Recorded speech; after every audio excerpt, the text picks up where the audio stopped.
Good morning, everybody, because for the first time ever, I'm recording a video in the morning, because insomnia.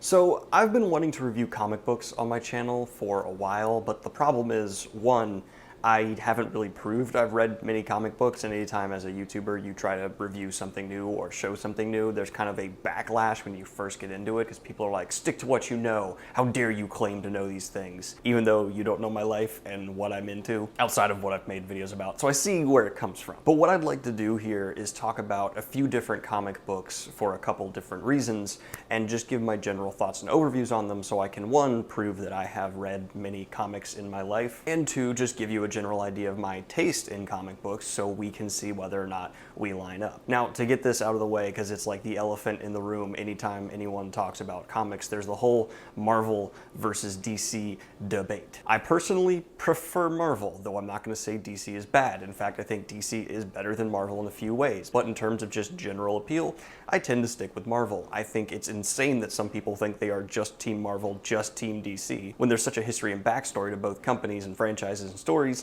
and universes that you can't just say one's always better than the other. Although Marvel movies are better than DC movies, except for the Dark Knight trilogy. So even there, it doesn't hold up. I mean, there's going to be a give and take, a tied in, a tied out. So the first thing I'm going to talk about is a controversial opinion review, just to kind of get this one out of the way, because it's going to go ahead and probably alienate some people, and I'm fine with that. And what I'd like to talk about here is a comic book that I did not like, that seems to be very popular, and that is the Marvel's Age of Ultron storyline. Not only is it the most disappointing Avengers movie, only coming in at like a 6 for me, but I found the comic book itself to be rather bland and boring. It just seemed to be a retread of a lot of story arcs we've seen from Marvel before. I've never found Ultron to be that engaging of a villain. I actually prefer his DC counterpart, Brainiac. Brainiac has certainly more personality to him, and I'll give the Avengers movie some credit for actually giving Ultron some real personality in it through Andy Serkis.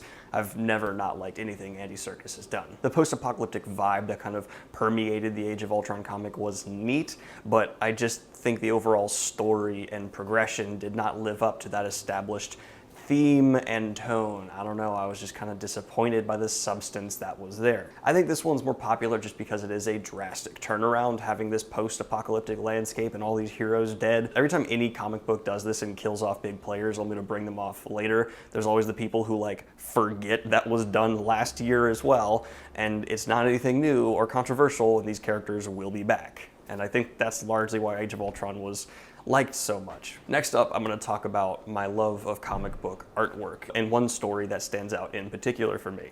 So there's not a whole lot of depth in terms of new story here, because it's retelling a well-known classic, something that's literally a classic in literature, and that's ODY-C, illustrated by the amazing artist Christian Ward. I don't really give a care about the story here much at all, but I am absolutely in love with Christian Ward's art style and how he takes this classic Greek myth that is gender bent and set in space in the future and just makes it a whole new level of beautiful. Many times this book makes the whole page layout take a back seat to Christian Ward's artwork and the symmetry he's going for. It's absolutely worth it. His watercolor style bleeds all over the page in the most spectacular fashion, and in terms of beauty of a comic book, there are not many I would put on this level. If you're really into comic books for the art, this is a must-have in my opinion. I even have a couple of Christian Ward's prints blown up to full size, framed in my apartment, because I just find his style in general mesmerizing. So in terms of artwork, this is the stuff I like. It's a little different, it certainly stands out from the counterparts,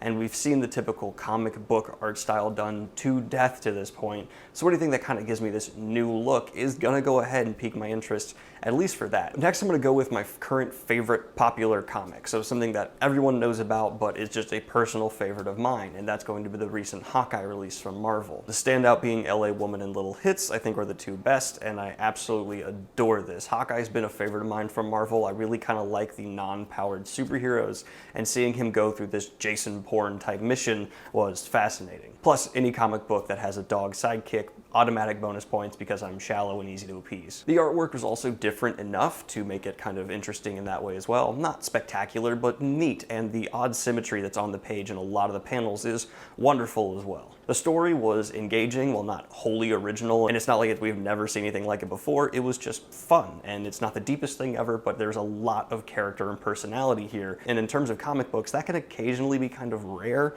especially with some of the more background heroes when they're put in the spotlight. Sometimes writers just kind of flounder with them, but I really think they nailed Hawkeye here, a character that has a lot of history, and if the writer knows it and respects it, can be brought to a whole nother level. And I think this recent comic run with him did complete justice for the character of Hawkeye, and I love it. It's something I enjoy owning. Although I did lend out one of the books and never got it back, so now I just have 2 of them. Now, if you're a more typical fantasy fan and you kind of want to bridge over into comic books, I'll recommend you pick up the new spring novel Wheel of Time book. One, it might get you interested in Wheel of Time if you've never read it. It does stand apart from Wheel of Time though, so you can read it without having read Wheel of Time and enjoy it fully on its own. It has an average art style, but it is filled with wonderful fantasy tropes, and it's beautiful for that aspect. In terms of translations of a fantasy series, it's brilliant, and I think it actually did a really, really good job. Plus, if you're just a Wheel of Time fan, know that this is exactly how Robert Jordan pictured everything, because if you read the letters between him and the artist in the back, which I went over in one of my WoT talks, he meticulously went over every frame and made sure that each garment of clothing, curtain, brick, button, whatever,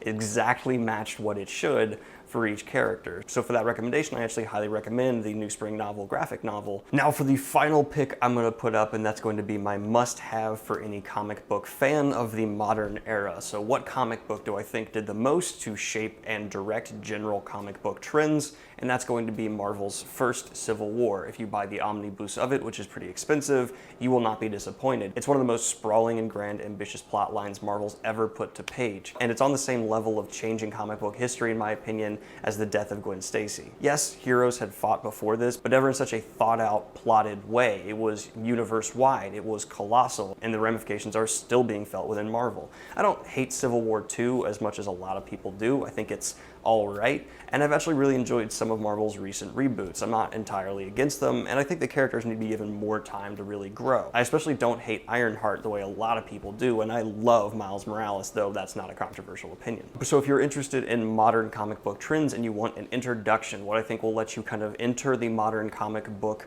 world in terms of the mainstream, go ahead and pick up the omnibus for Civil War, the original one, not the current one, and I think you'll have a really good starting off point for what modern comics are about and what to expect. It's a really well put together storyline that you can just jump in at the beginning and get it all the way to the end. And now for my bonus pick. I feel a need to at least give DC a shout out here, even though I've not read them as much as Marvel. They still certainly deserve some credit, and the pick I'm about to choose is without a doubt one of the best comic books of all time, and that is The Killing Joke. This for me is DC's current crown jewel for storytelling. It's of course Batman and the Joker at the forefront, and the best praise I can give this comic book is if you love the Dark Knight trilogy, that vibe and that level of quality, The Killing Joke is right there on that level. In fact, it's kind of just a hand-in-hand companion in my mind. If you love one, you will love the other. Even if you don't like comic books, you're just a fan of storytelling, The Killing Joke is just on that level. I think it has universal appreciation and appeal. And talk about beautiful artwork, this, while being kind of the standard layout and feel for a superhero comic book, is beautifully put to the page, and we all know the masterful names behind it. They are titans within the industry. So if you want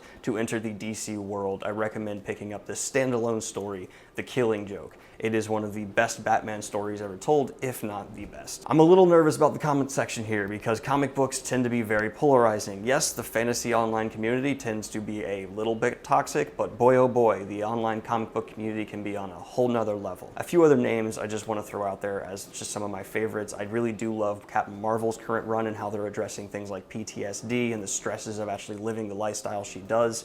And in terms of favorite overall comic book superhero, because I need to put it out there, for the movies, it's probably Thor or Iron Man, and for the comic books, it's Doctor Strange, because I'm a fantasy nerd, and Doctor Strange is the closest we get to just a straight-up wizard in terms of Marvel. Hope you guys like this video. Let me know if you want to see more comic book videos in the future. Like and subscribe if you've not already. Hit the Patreon if you want to support what I do here, and let me know what your favorite comic book storyline of all time is in the comments down below. Have a good one, y'all. Peace.